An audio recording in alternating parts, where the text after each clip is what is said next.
Tuzatinze tujya kuganira ku ijambo ry'Imana, ariko reka mbanze nshima Imana.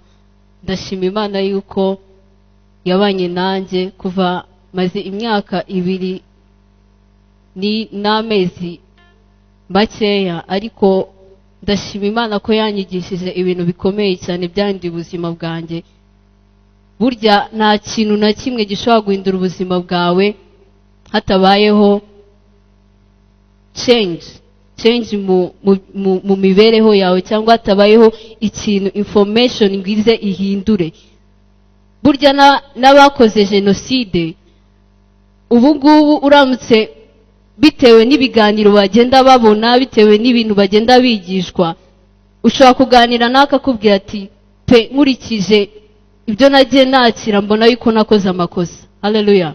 Icyo shaka kuvuga, nshimye Imana cyane kubw'inyigisho, kubwa information yagizana mu buzima bwanjye, byahinduye ubuzima bwanjye. Uko nari ndi imbere ntari nakira ibyo ngibyo yangeneye biratandukanye cyane. Nicyo kintu numva nshimye Imana cyane. Namwe rero mwifuze kandi muharanire kugira ngo ibyo mwakira bihindura ubuzima bwanyu. Haleluya. Igihindura ubuzima bwacu ntago mvuga, icyo mvuga cyane ni ijambo ry'Imana. Ijambo ry'Imana ryaguke muri mwebwe, kuko niryo rizana impinduka. Haleluya. Niryo rizana impinduka ku buzima bwa buri umwe wese iyo uryizeye. Ariko iyo utaryizeye riguma aho ngaho, ntabwo riba active. Imana ishimwe ko ibyo yakoze. Tugiye kuganira ku ijambo ry'Imana. Nahaye umutwe wo kuvuga ngo umenye igihe cyawe. Haleluya. Umenye igihe cyawe. Hariho ibihe byinshi, hariho, kadusome mu Mubwiriza 3.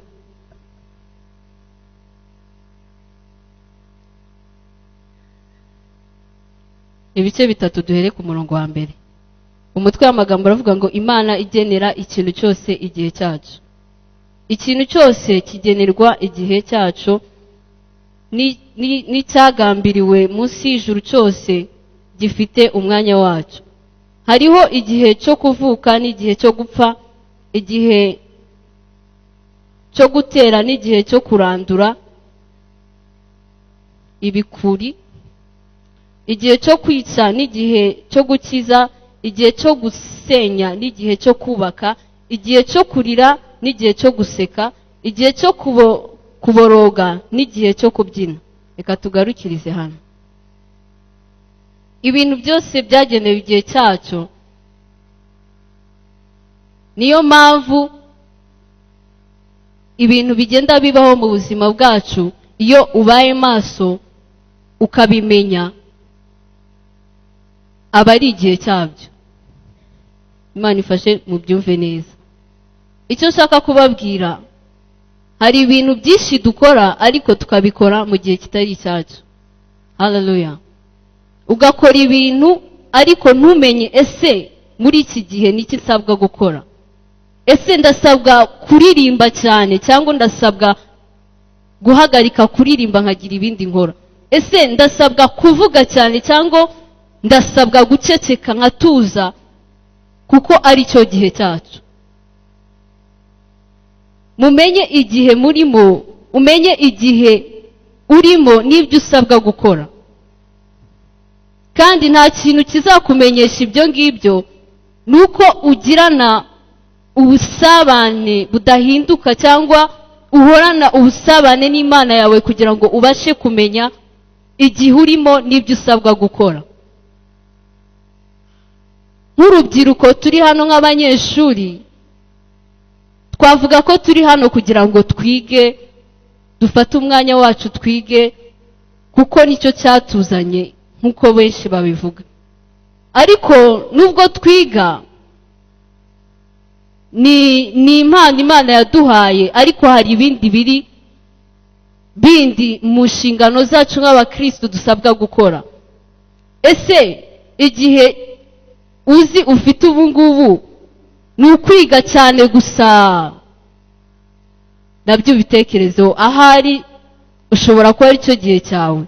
Ariko se niba ari ukwiga ariko nanone ukiga ushaka Imana, ukiga unasenga, ukiga unakorera Imana, niwiga gusa byonyine ntabwo uzaba umenye igihe urimo n'ibyo usabwa gukora.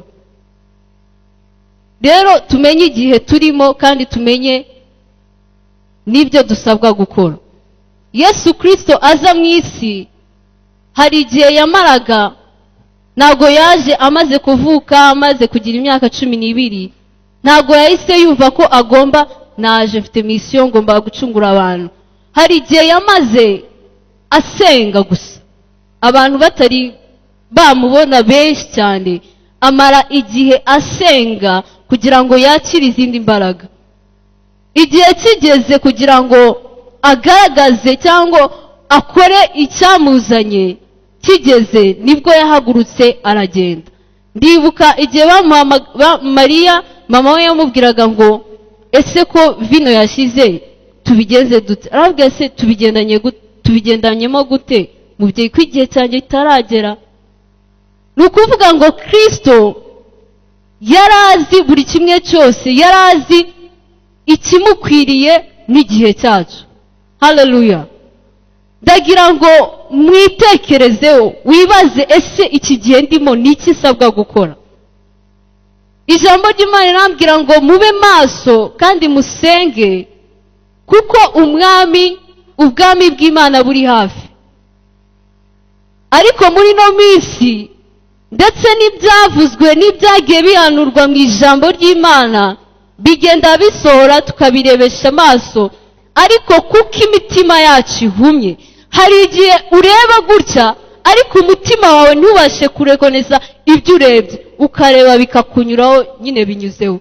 Ariko umutima niwe turebesha kurenza aya maso. Biranashoboka yuko ushobora kurebesha umutima umirije, nabyo birashoboka. Ariko duconnecte amaso yacu n'imitima yacu kugira ngo tubashe kumenya ibiri gutambuka imbere yacu. Haleluya. Twe gusa nk'impumyi. Iminsi turimo ni iminsi igoye, uri maso ari kumenya icyo asabwa gukora muri no minsi. Abantu baradamaraye, abantu barasinziriye, kandi imitima yabo irasinziriye kandi bareba gutya. Ariko icyo ushaka kubabwira, mumenye igihe turimo. Ntabwo ari igihe cyo gusinzira ngo turyame, turye, duhage. Ni igihe cyo gukora, ni igihe cyo kuba maso, tugashaka Imana, tugasenga Imana, tugashaka ijambo ryayo. Igihe cyose tutazakora icyo usabwa gukora mu gihe cyacu, bizakugiraho ingaruka. Niba nsabwa guhinga, nkasabwa guhinga uyu munsi kuko ari igihe cy'ihinga bitewe n'igihe. Niba hari imvura, kugira ngo bahinga mu gihe kitari cy'imvura cyane ndakeka.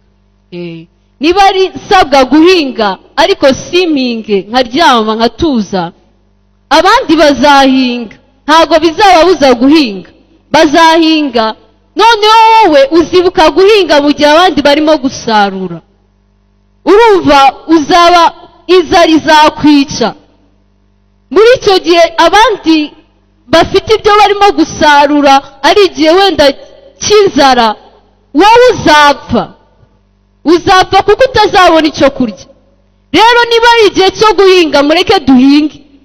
Mu buryo bw'umwuka, niba ari igihe cyo gushakashaka, mu gihe cyo gukora, mureke tugikoreshe nk'uko kiri, kugira ngo igihe nikigera abandi barimo gusarura natwe tuzasarurane nabo. Hari umuririmbyi waririmbye aravuga ngo sinzi cyane abandi babiba, nagenza biba nabo, ubwo bazaba basarura nagensarure nabo. Urumva, murasabwa yuko duhingana, dufatanye guhinga, ntusigare inyuma, kugira ngo abandi ubwo bazaba barimo gusarura nawe uzasarurane nabo. Haleluya. Rero simbizi, gusa umwuka w'Imana akomeza aganze muri mwebwe. Hari ibintu duha agaciro kandi bidafite agaciro. hari ibintu bisanga biturira umwanya wacu ukagenda, ariko nyamara ibyo wakagombye gukora ntubikore.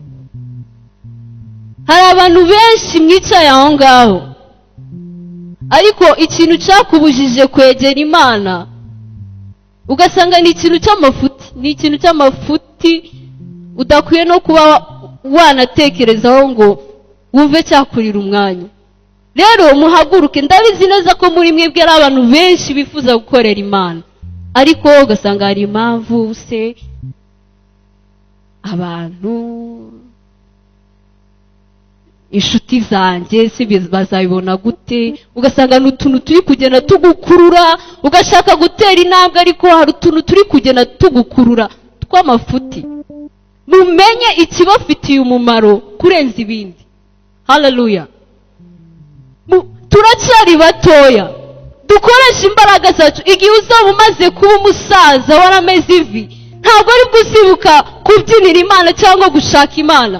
nitumara gushinga ingo ufite izindi responsibility, ugomba kwita ku bana, bagomba kwita ku rugo, ntabwo ari bwo uzakoresha igihe cyawe uvuga ngo noneho ngo reka ngende nshaka Imana. abantu benshi barapfuye kubera kubura ubwenge, ugasanga umubyeyi ntabwo arimo kwita ku bana biwe, ngo ariko ngo yagiye gusenga, ngo yagiye gukora ibi ngibi. hari ibintu dukora mu gihe kitari icyabyo.